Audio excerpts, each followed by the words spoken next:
It seems like just yesterday that Mitchell Trubisky was written off as a bust and banished to the backup role for the Buffalo Bills. But now here we are heading into the 2022 season, and Mitch Trubisky has a starting job again with the Pittsburgh Steelers. Now, when you look at what Trubisky did during his time in Chicago, as a whole, it doesn't look too impressive, but he went 25-13 under Matt Nagy. He made the playoffs twice. He went to a Pro Bowl.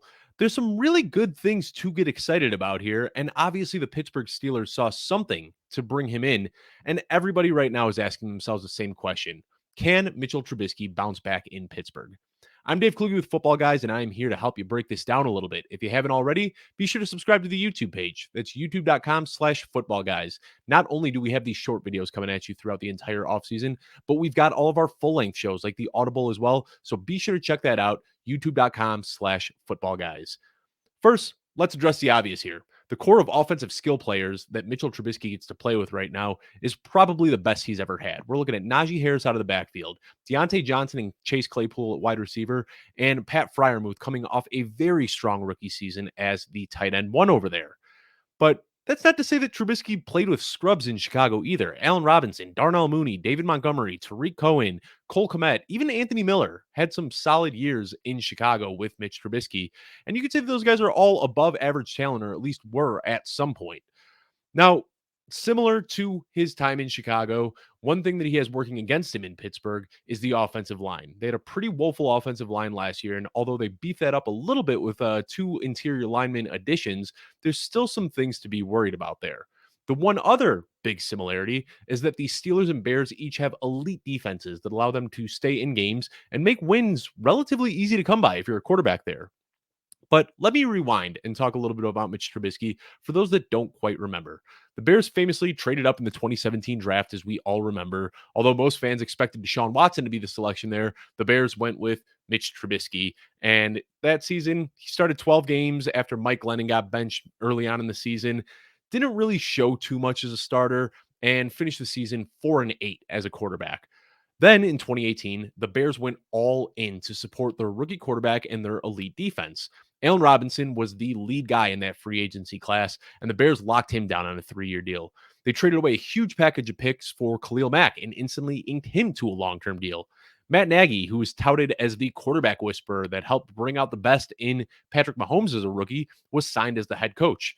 Trubisky missed a few games that year, but he went 11-3 as a starter. His season was highlighted with a 6-touchdown performance against the Buccaneers. He also showed off his chops as a rusher, picking up 421 yards on the ground with a very impressive 6.2 yards per carry. The Bears made the playoffs that year. Mitch Trubisky went to the Pro Bowl. Matt Nagy won Coach of the Year, and things were looking up in Chicago. Then the Bears went into 2019 with a ton of promise, and they got off to a brutal 3-5 start. Instantly, the Chicago fan base and the media were split down the middle. Half of them were blaming Trubisky for his lack of development, and the other half were blaming Nagy for refusing to adjust his offense. It's still up for debate who was at fault here, but that hilariously bad 2021 season has a lot of people thinking that maybe Trubisky was held back by Nagy.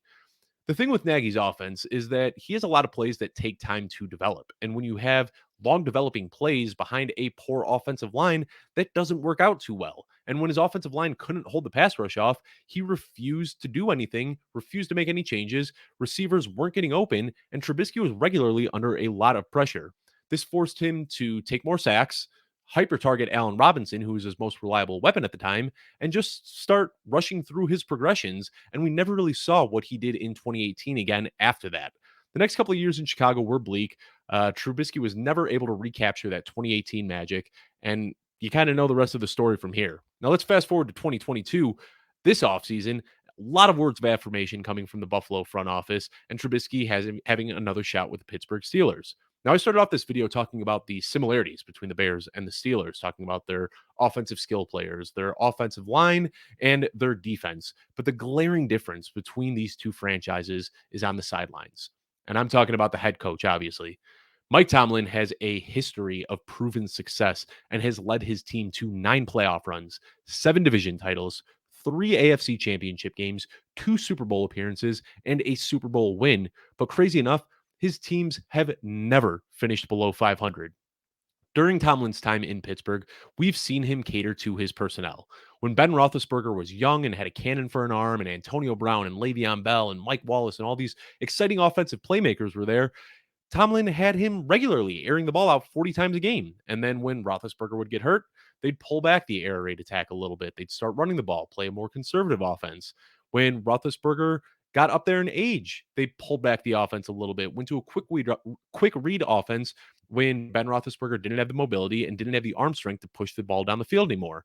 And that type of quick read offense that we've seen over the last couple of years seems tailor made for Mitch Trubisky to bounce back. Whether that's what Tomlin rolls with week one or not is up for debate, but I think it's safe to say that Tomlin is a huge upgrade to any coach that Mitch Trubisky has ever had to play with, and he's going to do his best to cater to his strengths. Is it too early to say, yeah, Mitch Trubisky is going to bounce back?